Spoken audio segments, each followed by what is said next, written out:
kami di sini untuk mengerjakan tugas yang diberikan oleh Ibu Fitria dari mata pelajaran PKWU. Perkenalkan, nama saya Nafisa Ramadhani dari kelompok profesi. Saya Nur Halisa. Saya Francisca Yulia. Dan kami semua dari kelas 12F ini. Perkenalkan, dari kiri saya yaitu Ibu Bidan dari Bidan Bu. Dari Praktek Bidan Bidis. Dari Praktek Bidan Bidis. Oke, mungkin sekian itu aja. Mungkin kita akan mulai wawancaranya.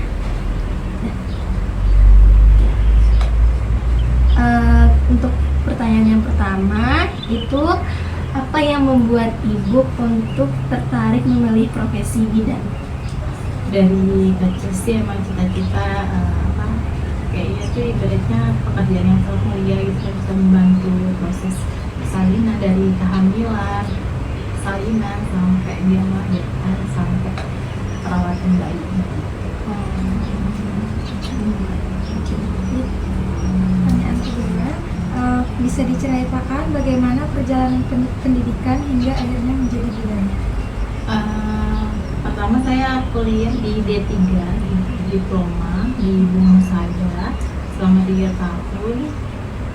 Terus ada kayak prakteknya di rumah sakit, puskesmas gitu, kayak magang-magang gitu kan dari kampus. Setelah itu lulus, terus bekerja di Praktek Bidan Bidis. Pertanyaan selanjutnya, bagaimana pengalamannya saat pertama kali membantu persalinan? Pengalaman pertamanya itu ya sangat sangat senang lah ibaratnya, membantu awal proses persalinan dari mules-mules segala macam sampai dia melahirkan, terus melihat bayinya tuh kita ngerasa kayak bahagia gitu. Jadi ibunya bahagia, kita juga bahagia.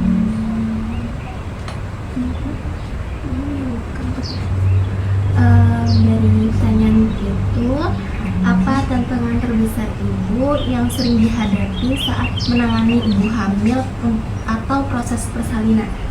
Kalau tantangannya itu kayak proses yang ibaratnya tak terduga ya, kayak darurat yang seperti kayak pendarahan, terus tiba-tiba pasiennya itu kejang segala macam. Jadi kita harus benar-benar itu yang ibaratnya yang benar-benar tak terduga, darurat lah ibaratnya. Karena kalau pendarahan kita nggak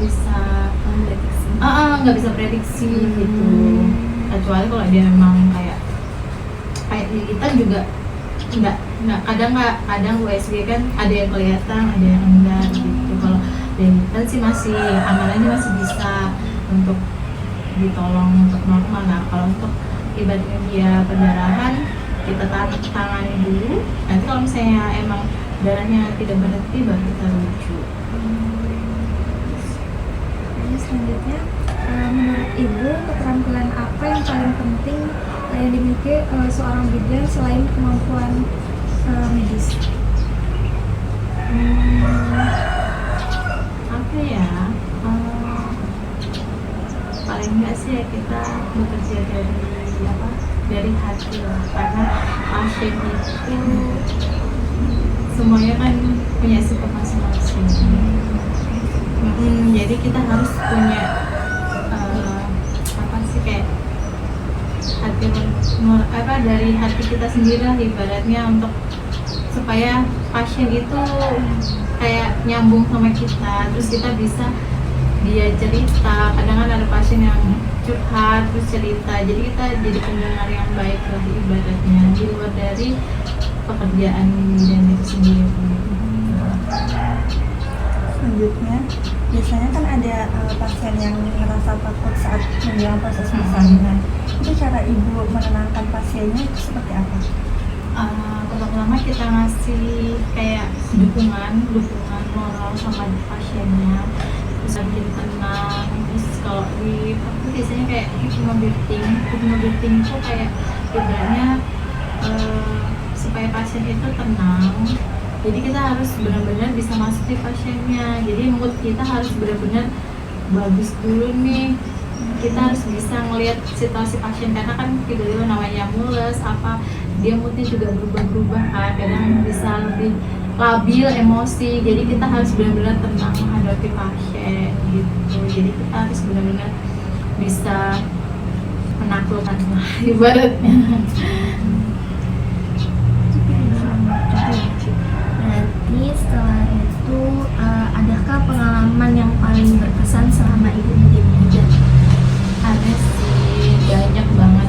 Salah satunya sih pasien itu datang tiba-tiba udah bukan lengkap, ternyata pasiennya lahir kembar. Itu yang benar-benar langka banget.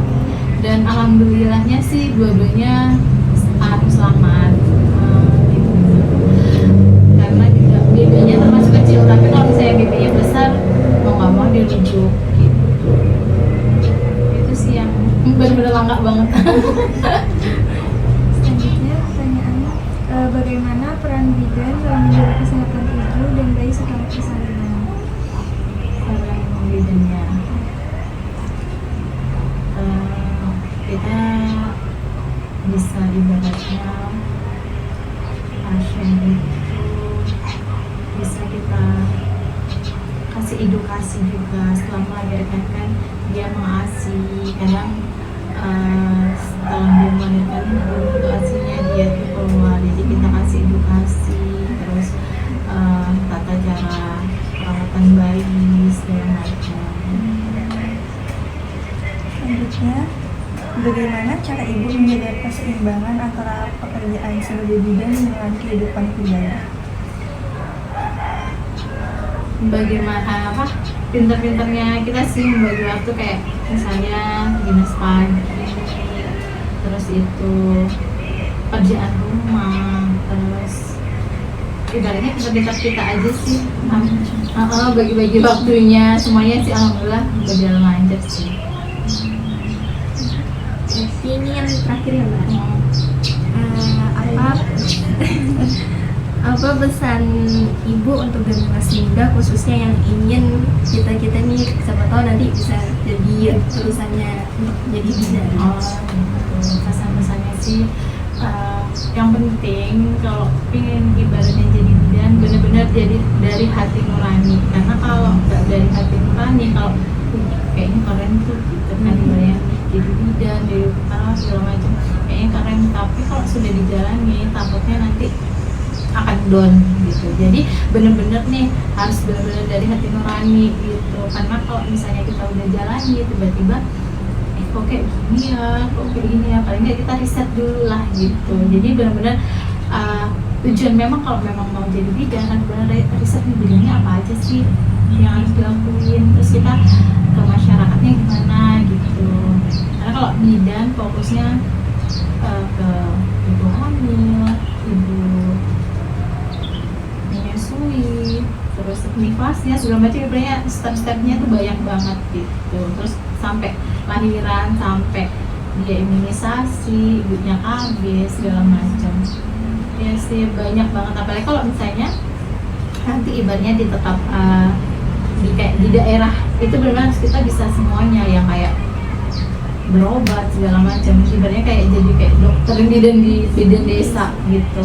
Benar-benar harus punya keinginan dari diri sendiri lah gitu. Iya, karena kalau sekarang tuh ya FOMO, jadi tuh kayaknya kadang tiba-tiba nanti kalau pas sudah ditawarin kerjaan segala macam cuma sebentar aja gitu, tiba-tiba udah cuma bertanya sebentar aja gitu, ya itu benar FOMO.